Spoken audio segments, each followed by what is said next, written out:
बोलो नारायण भगवान की जय। बोलो कृष्ण भगवान की जय। राधा रानी की जय।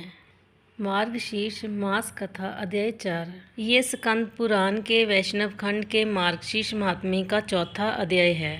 इस स्कंद में भगवान की पवित्र और निष्काम भक्ति का वर्णन मिलता है। भगवान की भक्ति करके यदि संसार के ही भोग सुख ही मांगे तो फिर वह भक्ति नहीं, वह तो सौदेबाजी है। श्री गणेश को प्रणाम। सूत जी ने कहा, यह संपूर्ण जगत मिथ्या है। परमात्मा श्री राधा वल्लभ श्री कृष्ण ही परम सत्य हैं, इसलिए तुम उन्हीं की आराधना करो। सबसे पहले परमात्मा परमेश्वर सभी के आदि कारण और प्राकृतिक तत्वों से परे विराजमान हैं। वह अपने भक्तों पर अनुग्रह करने के लिए ही अलग अलग शरीर धारण करते हैं।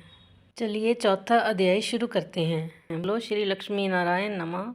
श्री राधा कृष्णाय नमः। सूत जी ने कहा, हे ऋषिकेश, ब्रह्मांड के निर्माता, हे देवों के भगवान, जिसकी महिमा सुनना सराहनीय है, हे सर्वज्ञ भगवान, मुझे बताइए कि भगवान की निष्काम भाव से की गई भक्ति का क्या फल प्राप्त होता है। ब्रह्मा ने कहा, एक भगत था, वह रोज बिहारी जी के मंदिर जाता था, पर मंदिर में बिहारी जी की जगह उसे एक ज्योति दिखाई देती थी। मंदिर में बाकी के सभी भक्त कहते, वाह, आज बिहारी जी का श्रृंगार कितना अच्छा है, बिहारी जी का मुकुट ऐसा, उनकी पोशाक ऐसी। तो वह भगत सोचता, बिहारी जी सबको दर्शन देते हैं, पर मुझे क्यों केवल एक ज्योति ही दिखाई देती है।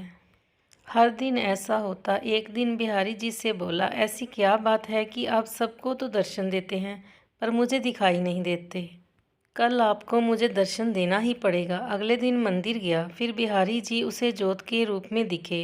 वह बोला, बिहारी जी, अगर कल मुझे आपने दर्शन नहीं दिए तो मैं यमुना में डूबकर मर जाऊंगा। उसी रात में बिहारी जी एक कोढ़ी के सपने में आए, जो कि मंदिर के रास्ते में बैठा रहता था, और बोले, तुम्हें अपना कोढ़ ठीक करना है। वह कोढ़ी बोला, हाँ भगवान। भगवान बोले, तो सुबह मंदिर के रास्ते में एक भक्त निकलेगा, तुम उसके चरण पकड़ लेना और तब तक मत छोड़ना जब तक वह ये ना कह दे कि बिहारी जी तुम्हारा कोढ़ ठीक करें। अगले दिन वह कोढ़ी रास्ते में बैठ गया। जैसे ही वह भक्त निकला, उसने चरण पकड़ लिए और बोला, पहले आप कहो कि मेरा कोढ़ ठीक हो जाएगा।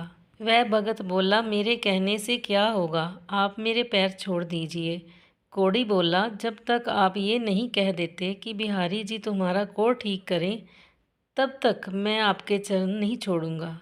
भगत वैसे ही चिंता में था कि बिहारी जी दर्शन नहीं दे रहे, ऊपर से ये कोढ़ी पीछे पड़ गया, तो वह झुंझला कर बोला, जाओ बिहारी जी तुम्हारा कोढ़ ठीक करें, और मंदिर चला गया। मंदिर जाकर क्या देखता है, बिहारी जी के दर्शन हो रहे हैं। बिहारी जी से पूछने लगा, अब तक आप मुझे दर्शन क्यों नहीं दे रहे थे। तो बिहारी जी बोले, तुम मेरे निष्काम भगत हो, आज तक तुमने मुझसे कभी कुछ नहीं मांगा, इसलिए मैं क्या मुंह लेकर तुम्हें दर्शन देता। यहाँ सभी भक्त कुछ ना कुछ मांगते रहते हैं, इसलिए मैं उनसे नज़रें मिला सकता हूँ।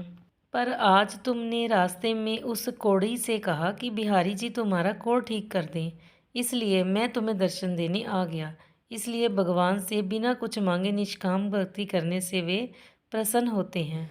जय श्री राधे कृष्ण। श्री कृष्ण गोविंद हरे मुरारी, हे नाथ नारायण वासुदेवा, हे नाथ नारायण वासुदेवा, हे नाथ नारायण वासुदेवा। बोलो नारायण भगवान की जय।